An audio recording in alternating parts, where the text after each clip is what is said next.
ये जो विकार है ना महाराज जी, ये विकार मत वाले हैं। जैसे हाथी बड़े से बड़े वन को रौंद देता है, मत देता है, ऐसे ही यह विकार रूपी हाथी साधन के वन को कुचल देते हैं, रौंद डालते हैं। एक एक हाथी, काम रूपी हाथी, क्रोध रूपी हाथी, लोभ रूपी, मोह रूपी, मद रूपी, मात्सर्य रूपी, ये सारे हाथी इतने ये हाथी है महाराज जी।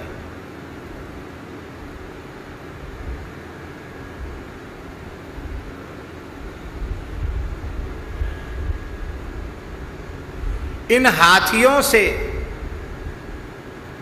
लड़ना भिड़ना ये सबके बस की बात नहीं। कौन लड़ेगा? लड़ने की बात छोड़ दो, ये तो सर्कस में हाथी देखने को मिलता है या पालतू हाथी देखने को मिलता है। जंगल में स्वाभाविक घूमने वाला हाथी मिल जाए, फिर देखो तुम्हारा ज्ञान ध्यान कहाँ रहता है, कहाँ जाता है।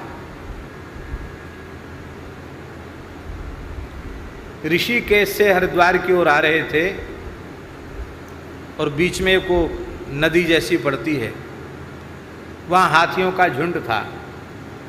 तो वो ऊंचाई पर गाड़ियाँ खड़ी थी और वहाँ ऊंचाई से वो नदी में जाते हुए हाथियों के झुंड दिखाई पड़ रहे थे। हमने अपनी आंखों से देखे। तो तमाम गाड़ियां पीछे तक रुक गई। तो हमने कहा धीरे से निकल चलें, पास से चल के देखें। अरे बोले महाराज जी, पास से चल के देखने की इच्छा मत करो, बड़े बड़े हादसे यहां हो चुके हैं। सवारों से लदी हुए वाहन को भी हाथी उलट देते हैं। हाथियों में बहुत बल होता है। जैसे हाथी महाबली होते हैं, ऐसे ही यह विकार भी महाबली हैं। ये साधन रूपी वन को रौंद देते हैं।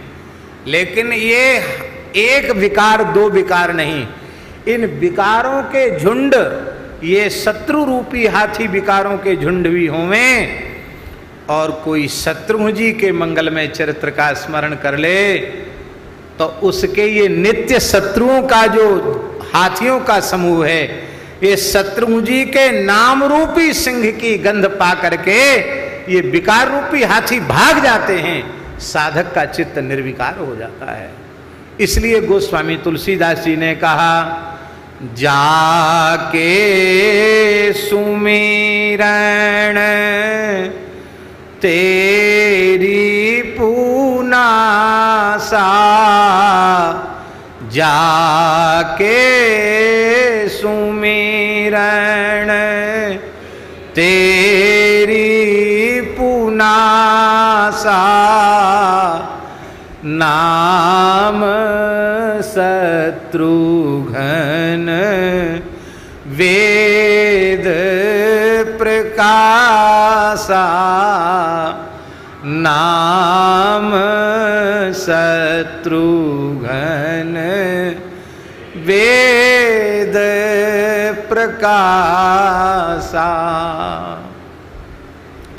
आपको भरोसा न हो तो आप अनुभव करके देख लो।